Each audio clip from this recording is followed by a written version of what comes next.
How much are you willing to sacrifice for success? For Ray Kroc, the answer was simple: everything. But he didn't sacrifice what was his. Instead, he took what belonged to others. He stole the idea of two brothers, manipulated them, and never gave them the fortune he had promised. With that, he built the empire we all know as McDonald's.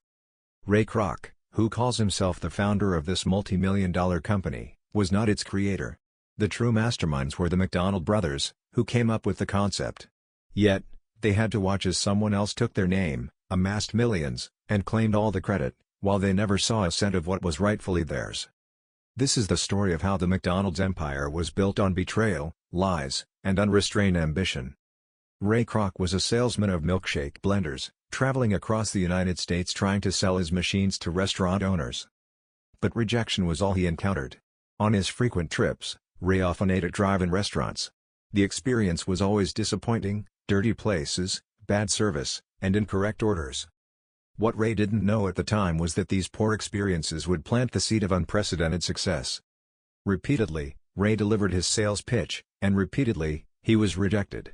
Nights in cheap motel rooms were spent listening to motivational records. One of these records became his favorite. The key to success is persistence, not talent, intelligence, or education. Persistence. Then, one day, his assistant informed him of an unusual order. Someone in San Bernardino, California, wanted 6 milkshake machines for a single restaurant. The place was called McDonald's. Ray thought it was a mistake and decided to call the restaurant directly. One of the owners answered amidst the sound of a bustling crowd. The place was packed with customers. Ray explained that there must have been a misunderstanding. It wasn't possible for one restaurant to need 6 machines. But the reply left him speechless. They didn't need 6, they needed 8. They couldn't keep up with demand. Ray was intrigued. What kind of restaurant could need 8 machines to make milkshakes? Overwhelmed by curiosity, Ray drove from Missouri to California to see it with his own eyes. When he arrived, the restaurant was bustling. Long lines stretched out, but a woman reassured him the service was very quick. Ray couldn't believe what he was seeing. This place was nothing like the dirty, disorganized restaurants he had visited before. The service was incredibly fast. Before he even finished ordering, his food was ready, served in under a minute. But something puzzled him: there were no plates or utensils. He was told he could eat anywhere he wanted. So, he found a bench and sat down, observing his surroundings. Families filled the tables, enthusiastically enjoying burgers. Then, a man with a broom passed by. It was Mac, one of the owners. Ray introduced himself, and Mac, with a warm smile, invited him to tour the restaurant. Ray's curiosity turned to admiration. Something special was happening here, and he wanted to understand it. McDonald's was a masterpiece of automation. Every detail was calculated to work with precision. It was then that Ray met Dick, the mastermind behind it all and Mac's brother. Impressed, Ray invited the brothers to dinner to hear their story firsthand. At dinner, the McDonald brothers shared their journey. They started with an outdoor movie theater, but the Great Depression hit hard, forcing them to reinvent themselves. They decided to try a barbecue restaurant. Though successful, they realized they could create something far more efficient. Their innovative idea? A restaurant offering only 3 items: hamburgers, fries, and soft drinks. By keeping the menu simple, they developed an extremely efficient system that allowed them to prepare and deliver each order in just 30 seconds, a revolutionary concept at the time. They meticulously planned the operation. Dick even used a tennis court to design the kitchen layout, testing different configurations until perfecting a choreography where every worker had a clear, coordinated role. It was the essence of Henry Ford's assembly line, applied to fast food. Ray was restless. Success had eluded him for years, but now, he saw an opportunity in McDonald's that could lead to the greatness he had always dreamed of. He proposed a partnership to franchise the business, expanding its reach. But the brothers were skeptical. They had tried franchising before, only to fail because they couldn't maintain the quality standards they considered sacred. Ray's determination grew. He saw potential in McDonald's that the brothers didn't fully realize. While Ray continued insisting, his attention was drawn to a picture hanging in the brothers' office. It depicted a restaurant with 2 golden arches. Dick explained that it was part of their vision for the design of future locations. They had managed to build one in Phoenix, but like other franchise attempts, it had failed. Intrigued, Ray decided to travel to Phoenix just to see it. When he arrived, The restaurant was abandoned. But those golden arches left a lasting impression on him. Ray recognized the power of that image, as if it were a universal symbol. This only fueled his obsession further. Ray returned home to his wife, Ethel, and told her that McDonald's was the equivalent of Henry Ford's revolution in the restaurant industry. But Ethel didn't share his enthusiasm. She criticized him for always chasing something bigger, unable to be satisfied with what they already had. Ray, angered, accused her of lacking vision, claiming she didn't understand the potential he saw. This argument raised a universal question: what's more fulfilling, pursuing big dreams or appreciating what you already have? In part, Ethel was right. If Ray could learn to value and enjoy his current achievements, perhaps he would be happier. But Ray also had a point. By settling for what they had, Ethel might miss the chance to achieve something extraordinary. So, who was right? Is it better to be ambitious and keep striving for more, or to learn to appreciate what you already have? The answer isn't as simple as it seems. Ray continued selling milkshake machines, but his heart wasn't in it anymore. McDonald's consumed his thoughts. He decided to return to the brothers with a new proposal, one more ambitious than before. This time, Ray envisioned turning McDonald's into the new American church. He explained that in all his travels, he had always seen two things in every town: a church with a cross and a courthouse with the American flag. The golden arches, he argued, could join this list of national symbols, something unique and unforgettable. For the first time, the brothers began to believe in the possibility. With renewed enthusiasm, Ray convinced the McDonald brothers to let him franchise the brand. But there were two conditions: he had to maintain their quality standards and couldn't make any changes without their approval. Ray agreed. To him, this was only the beginning. The golden arches were about to become an icon, and he planned to be at the center of it all. Fueled by determination, Ray approached multiple banks for a loan. But his reputation as a failed entrepreneur followed him everywhere. The bankers ridiculed him. In the end, Ray secured the funds behind Ethel's back by mortgaging their house. The risk was enormous, but Ray was unwavering. Construction on his first franchise began, but problems quickly arose. Ray wanted to modify the building plans to include a basement and an oven. Dick refused. Tensions escalated when Ray proposed accepting sponsorship from Coca-Cola in exchange for including their logo on the menus.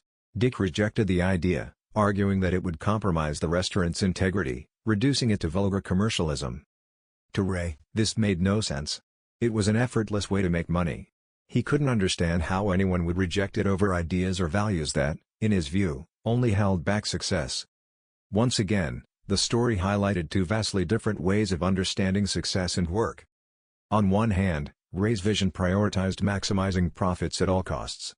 To him, the ultimate goal of any activity was to generate as much money as possible, measuring success exclusively in financial terms. On the other hand, Dick's perspective emphasized values beyond money. To Dick, work wasn't just a means to earn money but an opportunity to create something meaningful and of quality. From the beginning, Dick made it clear that he wasn't willing to compromise the values of their business or the quality of their product, even if it slowed expansion. For Dick, making money was important, but not if it meant sacrificing integrity. The philosopher and Harvard professor Michael Sandel discusses these topics in his book What Money Can't Buy. He argues that not everything should be for sale because some things hold a special value that money cannot measure.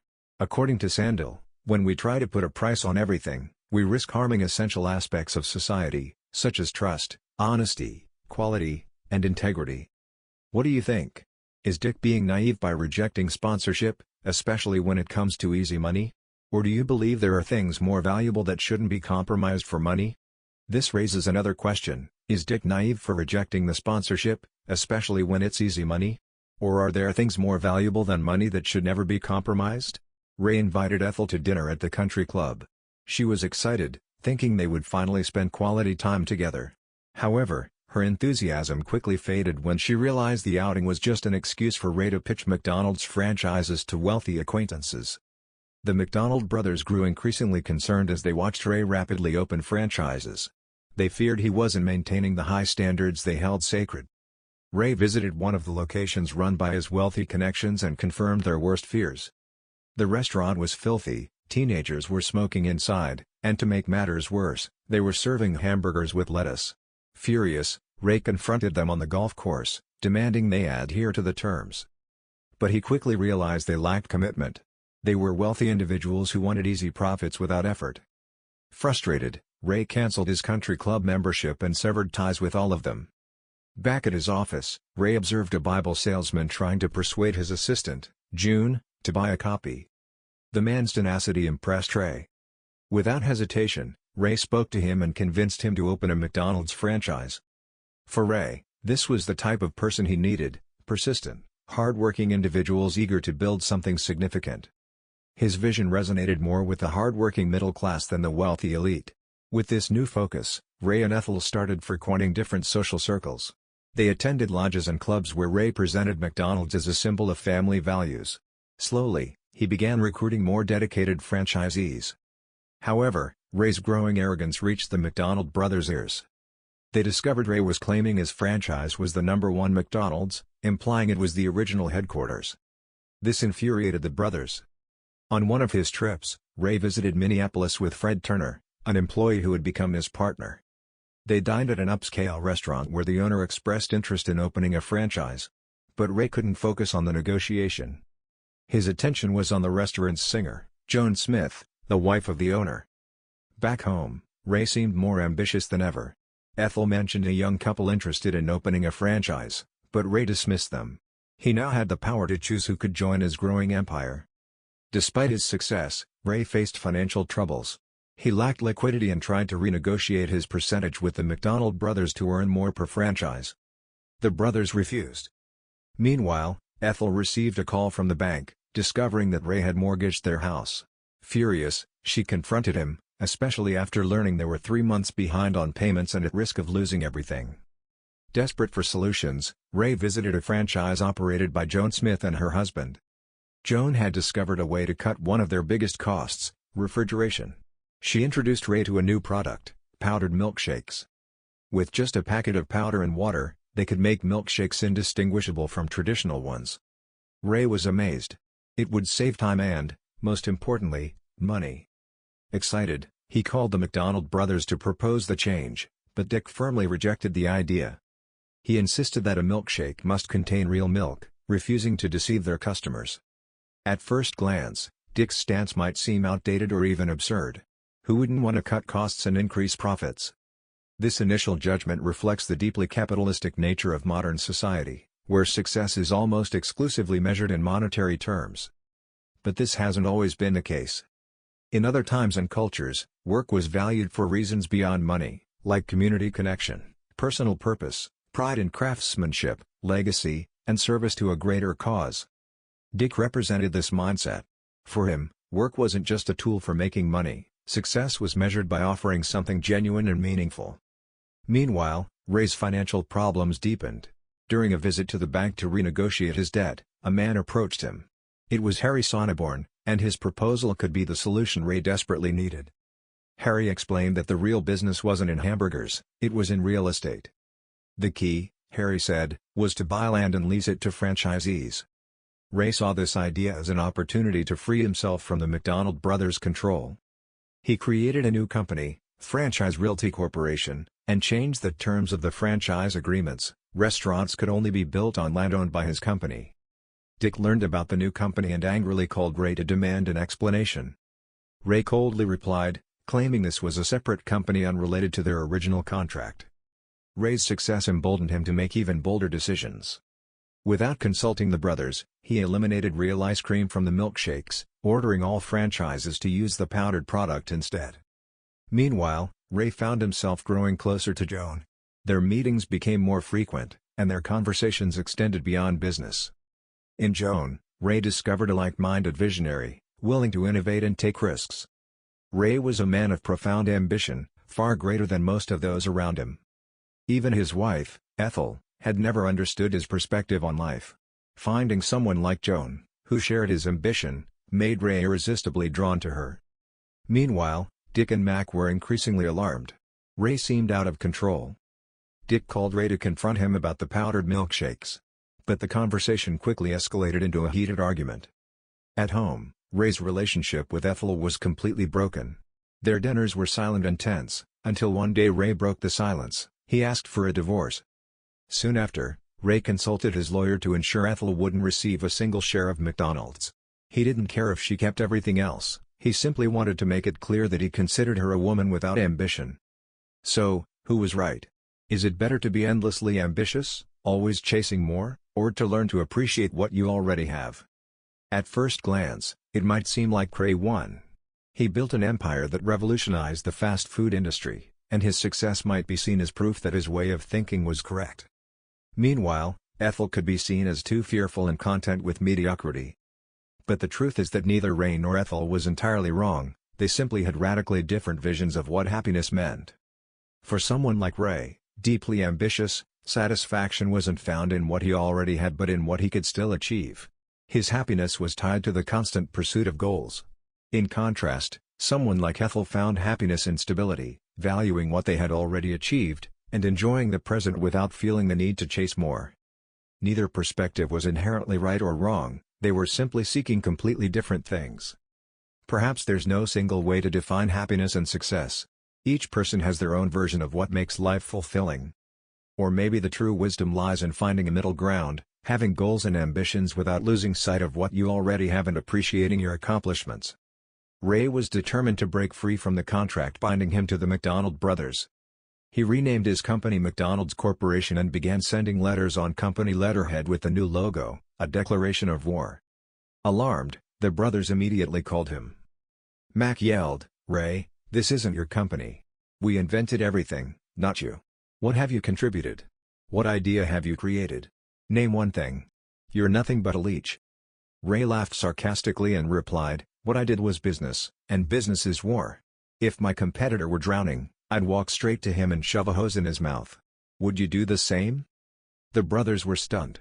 His ambition and ruthlessness were chilling. Mac responded firmly, "No. No, I wouldn't.